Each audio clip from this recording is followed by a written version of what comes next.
Vamos a hacer una oración para comenzar. Querido Padre, en esta hora queremos agradecer tus bendiciones, Señor. Esta es nuestra segunda noche, en nuestro corazón hay gratitud y queremos invocar la presencia de tu Espíritu Santo.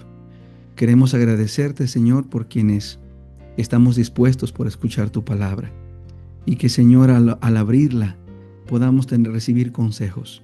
Ánimo, tú tienes un propósito. Señor, no hay palabras para agradecerte tantas cosas que has hecho por nosotros. Bendícenos, Señor, en esta hora. Por favor, acompáñanos. En el nombre de Jesús. Amén. En esta noche continuamos, ¿verdad?, con la intención de compartir la palabra de Dios en esta semana de gratitud sin límites. Ayer nos quedamos en relación con la fecha aproximada, en relación con lo que decía Daniel, el libro de Lucas, con el nacimiento de Jesús. Y nos dimos cuenta que el Señor Jesús, ¿verdad?, aunque no nació en invierno y tuvo que haber sido en otoño, sabemos que así como Jesús subió a una fiesta en invierno y no estaba registrada en el Antiguo Testamento, era una oportunidad que Jesús había contemplado para poder ayudar, dar a conocer el Evangelio a las personas. Pues bien, hoy vamos a buscar el libro de Lucas, si son tan amables. Lucas capítulo 2. Lucas capítulo 2. Y hablando del nacimiento de Jesús, el versículo 1 dice: Aconteció en aquellos días que se promulgó un edicto de parte de Augusto César, que todo el mundo fuese empadronado. Miren, Augusto César fue un emperador que nosotros conocemos que fue desde el año 27 antes de Cristo hasta el año 14 después de Cristo. Él era conocido antes como Octavio y finalmente era sobrino e hijo adoptivo de Julio César. En la Biblia se registra cronológicamente el tiempo en que Augusto César manda hacer el empadronamiento. Dice el versículo 2, este primer censo se hizo siendo Cirenio gobernador de Siria, e iban todos para ser empadronados cada uno a su ciudad. La palabra de Dios, como ustedes pueden ver en esta pintura, trata de esbozar qué sucedía en el empadronamiento.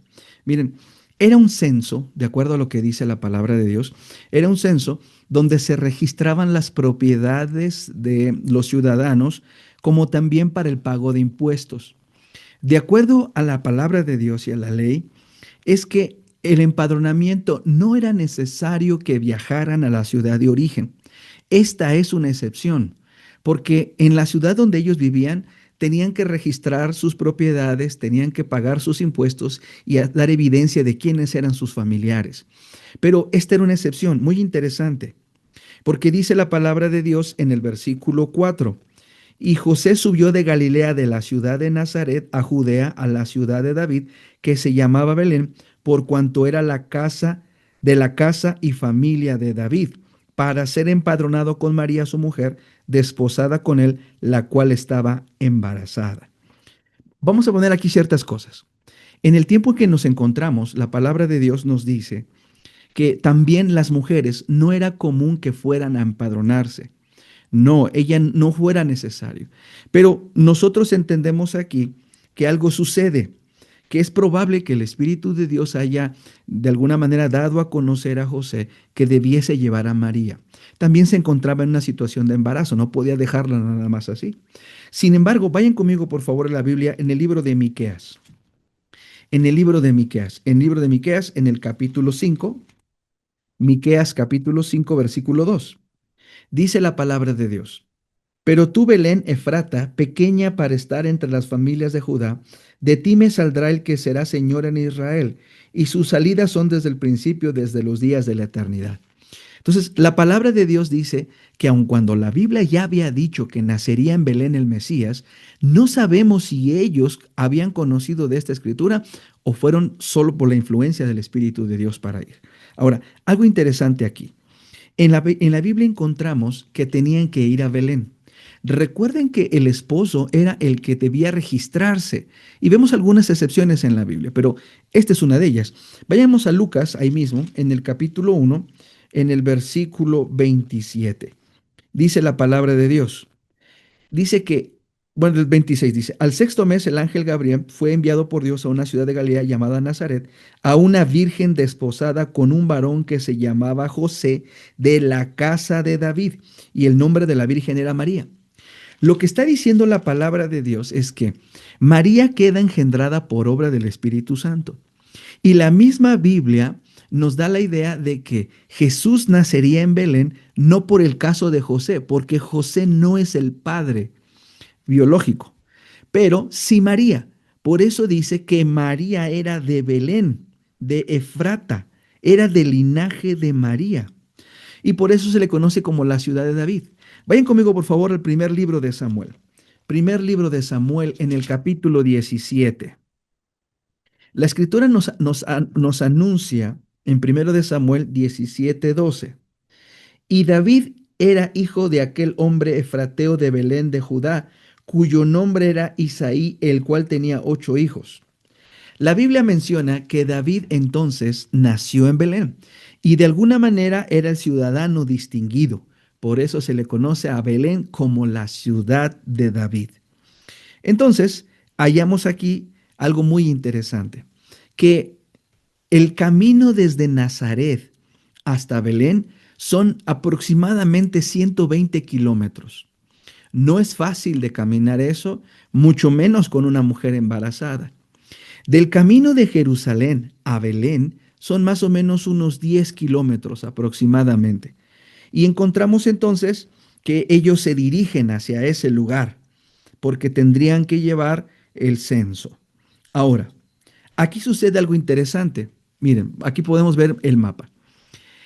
Podemos encontrar que ellos vienen de Nazaret y bajan hasta Belén 120 kilómetros. De Jerusalén a Belén unos 10 kilómetros nada más. En la arqueología bíblica se nos dice que Belén en aquel tiempo era una ciudad cerca de 3,000 habitantes. No era mucha gente, no era mucha gente. Ahora, vamos a encontrar en la palabra de Dios, en el versículo 6 de Lucas 2:6. Y aconteció que estando ellos allí, se cumplieron los días de su alumbramiento, y dio a luz a su hijo primogénito, y lo envolvió en pañales y lo acostó en un pesebre, porque no había lugar para ellos en el mesón. Ahora, déjenme llevarlos a lo que dice la Escritura. En la palabra de Dios sabemos que tanto José como María eran de Belén. María tenía entre 14 y 15 años de edad. José ya era un hombre viudo y era un hombre con hijos. Ahorita vamos a leer un poquito más. Ya tenía hijos José. Pero la palabra de Dios menciona que ambos eran de Belén. Es decir, si alguien de pronto en estas fechas de invierno, donde hay vacaciones, y se van, no sé, a su ciudad, a su pueblo, con su familia, por mucho tiempo que hayan estado, la gente los conoce. Mucho más a una joven que tenía unos 14, 15 años. Y la familia estaban allí, sus familias estaban allí. Entonces, cuando uno va a su pueblo, pues lo conoce su pueblo, ¿no? Allí está su gente. La situación aquí era distinta, porque de acuerdo a la palabra de Dios, dice la escritura algo que sucede aquí. Vayan conmigo a Mateo, por favor, al libro de Mateo, en el capítulo 1. Dice la palabra de Dios, Mateo capítulo 1, versículo 24. Y despertando José del sueño, hizo como el ángel del Señor le había mandado y recibió a su mujer. Versículo 25, pero no la conoció hasta que dio a luz a su hijo primogénito y le puso por nombre Jesús.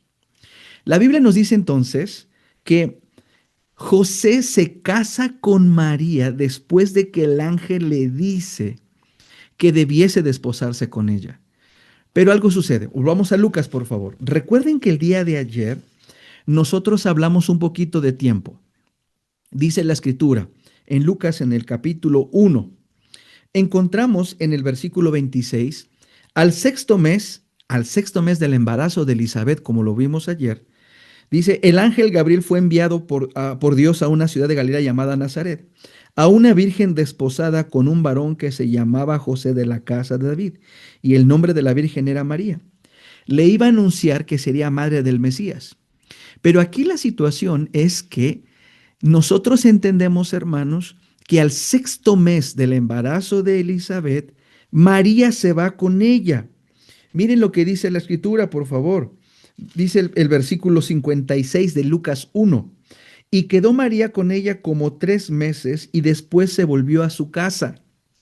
Nosotros entendemos entonces que María queda embarazada, se va con Elizabeth, que ya tenía 6 meses de embarazo, y se queda 3 meses, hasta los 9 meses del alumbramiento de Elizabeth, de Juan el Bautista. Quiere decir que a los 3 meses regresa a su casa. Es decir, que la Biblia nos dice que José se casa con María cuando ella tenía 3 meses de embarazo. Y voy a hacer una anotación aquí, se van a dar cuenta que no hay ninguna ceremonia religiosa.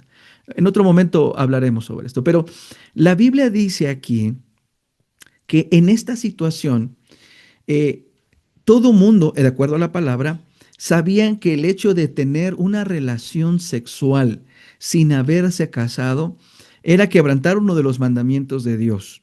Y la situación es que en aquel tiempo eso era muy criticado, muy penado, inclusive hasta la muerte, pero como eran súbditos de Roma, no podían hacerlo. Entonces, la única manera de manifestar su descontento es el desprecio. ¿Qué vamos a hallar? Miren lo que dice el deseo de todas las gentes. Cuando ellos llegaron a Belén y ven que no encontraron ningún lugar, no es porque no hubiera lugar, sino porque, dice ella, no fueron reconocidos ni honrados.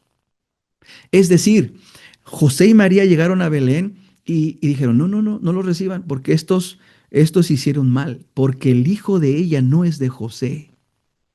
En aquel tiempo mi abuela decía infierno, pues, ¿cómo es? Pueblo chico, infierno grande. Los chismes, todo se conocía en un pueblo de 3,000 personas.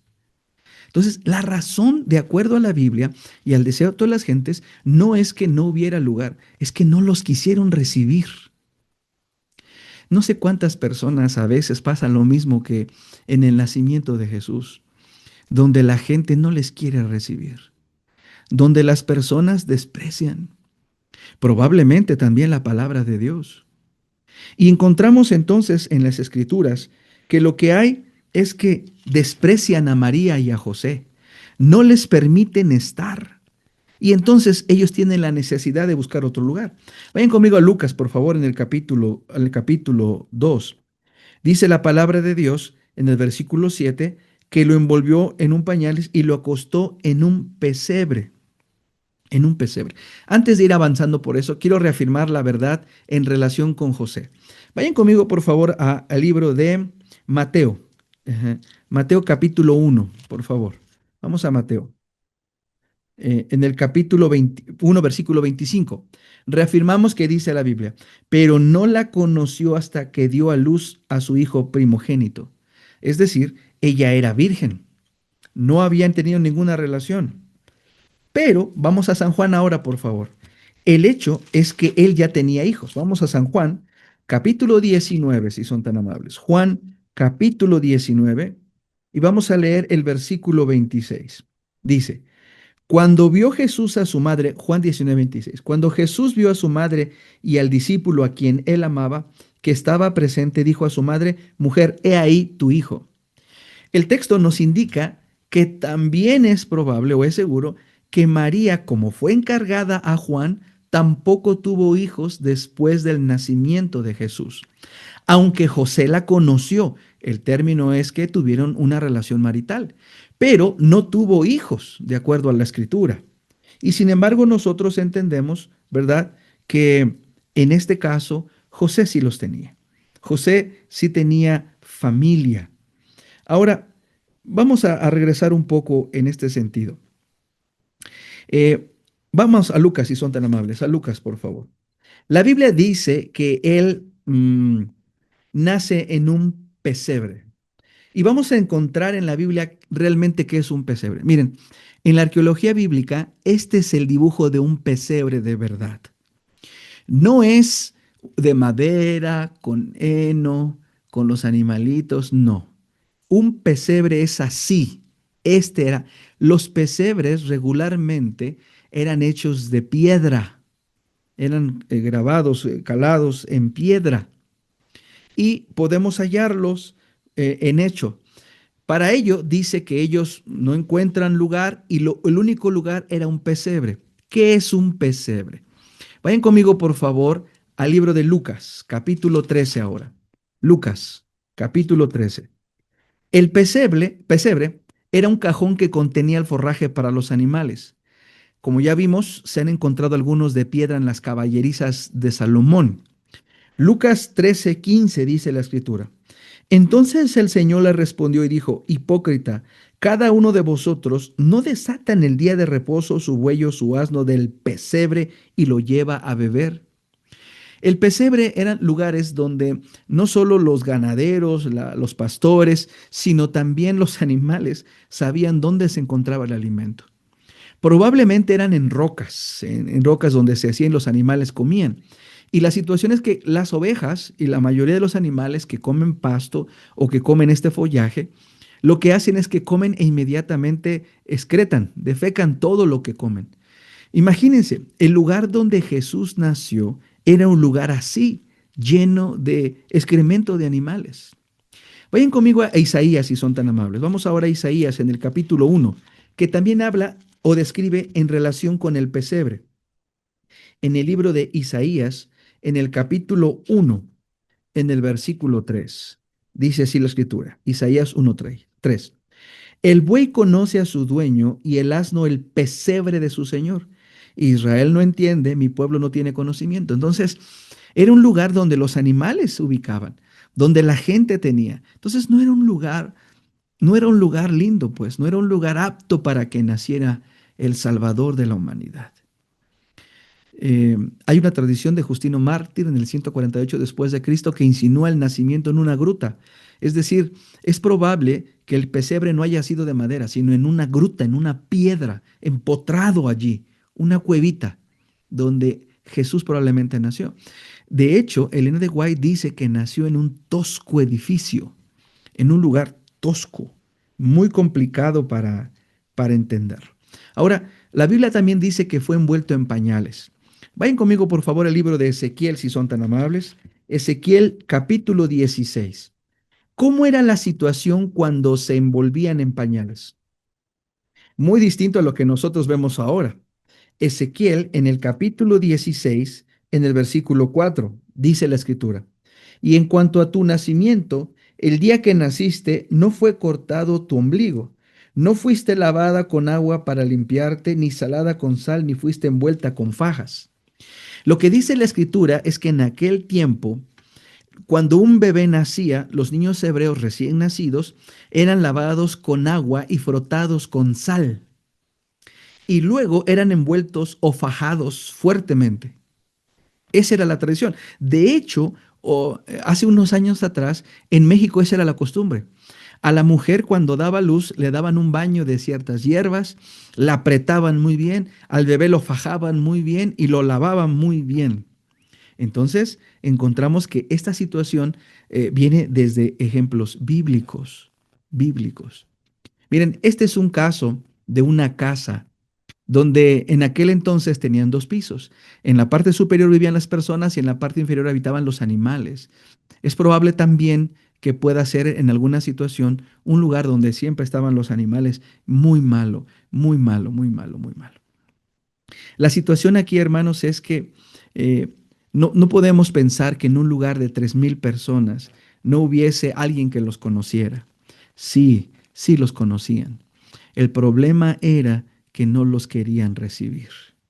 Ese era el gran problema. Vamos a Mateo capítulo 12.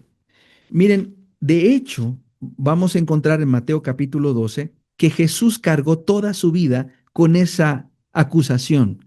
Mateo capítulo 12, versículo 46. Dice la Biblia, mientras él aún hablaba a la gente, he aquí su madre y sus hermanos estaban afuera y le querían hablar. Es decir, que sí tenía otros hermanos, pero le reconocían como un hijo ilegítimo. Vayan conmigo ahora a Marcos si son tan amables. Marcos capítulo 6. Marcos capítulo 6. Vamos a leer el versículo 3. Y vamos a hablar en relación con lo mismo. Dice así. ¿No es este el carpintero, hijo de María, hermano de Jacobo, de José, de Judas y de Simón? ¿No está también aquí con nosotros sus hermanas? Y se escandalizaban de él. Entonces, nosotros encontramos en la Biblia que Había hermanos más grandes que él, que de alguna manera querían tomar la autoridad de hermanos mayores y querían gobernarle. Pero Jesús siempre estuvo lidiando con estas situaciones, siempre estuvo lidiando con estas situaciones. Entonces, vamos avanzando en el hecho de que la razón por la cual no era porque era considerado una persona que no sabían que era realmente su padre. ¿Quién sabía que era realmente su padre? Ahora, miren, vayan conmigo a Juan capítulo 8 si son tan amables. Juan capítulo 8. Ujú. Dice la palabra de Dios. En el versículo, desde el 39 dice, respondieron y le dijeron, nuestro padre es Abraham. Jesús le dijo, si fuerais hijos de Abraham, las obras de Abraham haríais. Pero ahora procuráis matarme a mí, hombre que os he hablado la verdad, la cual he oído de Dios. ¿No hizo esto Abraham? Vosotros hacéis las obras de vuestro padre. Entonces le dijeron, nosotros no somos nacidos de fornicación. Un padre tenemos que es Dios. Entonces a Jesús siempre lo acusaron de que él había nacido ilegítimamente de fornicación. Y por eso a Jesús le despreciaron. Qué triste situación, hermanos. O, saben, en estas fechas nosotros debemos entender cuál es el propósito. Permítanme, si son tan amables, de compartirles un video que creo que va a ayudar mucho a entender todas estas circunstancias. Observen, por favor.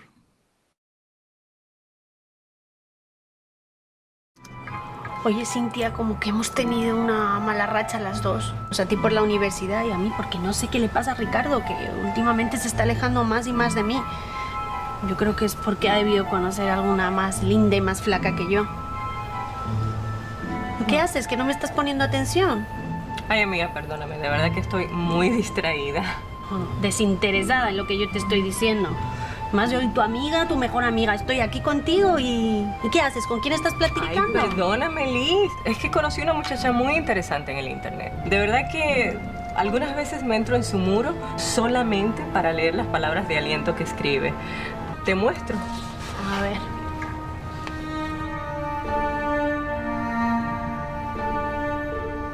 Ay, sí, claro, amiga. No dudo que en absoluto que eso sea lo que escribe y que sus palabras estén llenas de amor, paz y felicidad y todo lo que tú quieras.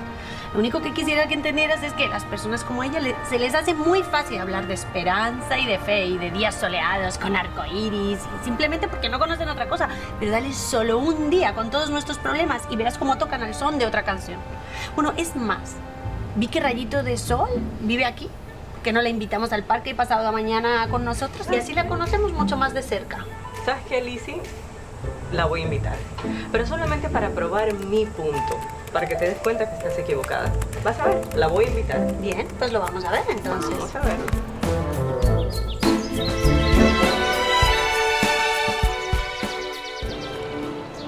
Muy seguro que va a ser aquella señora de rosa. Sí, parece. Ella es toda linda, delicadita. La cara, el cuerpo. No, parece que no. Si hay algo que me duele el alma es ver personas como aquella señora. Como la señora de la silla de ruedas. Tiene que ser tan duro para ella levantarse cada mañana y tener que afrontar otro día así. Hola, amiga. Qué gusto poder conocerte personalmente. ¿La conoces? ¿María? Sí, yo soy María. ¿Acaso esperabas a otra persona? Ajá. Yo las comprendo. No creas que no, yo te entiendo. El problema es que mi felicidad, mi gozo no depende de estas circunstancias. Mira esto, esta traqueotomía no me ha impedido a mí el que cada día yo pueda ser agradecida. Ustedes pueden seguir adelante todos los días. Hay que agradecerle por lo que tengan. Dios me las bendiga. Gracias, María.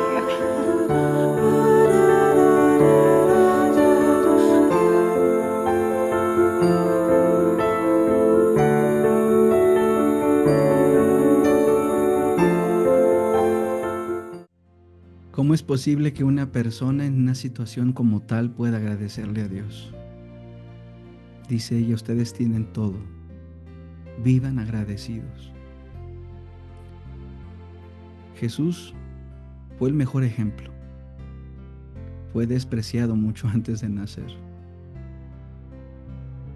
Vino a los suyos y los suyos no la recibieron. Y sin embargo, nos sigue amando. Hermanos, hay muchas cosas que agradecerle al Señor. Por lo bueno y por lo no tan bueno. Gracias a Dios por un año. Agradeceremos como cada año, pero también con la oportunidad de decir a los demás que el Señor es amor y que es una época para compartir gran verdad. Vamos a orar. Querido Padre, gracias Señor, porque tu palabra nos indica que nuestro Salvador llegó a este mundo y el mundo no lo quiso recibir. Pero tenía en claro quiénes éramos nosotros y con la intención de salvarnos y darnos esperanza. Señor, a veces hemos pasado por momentos difíciles durante este año.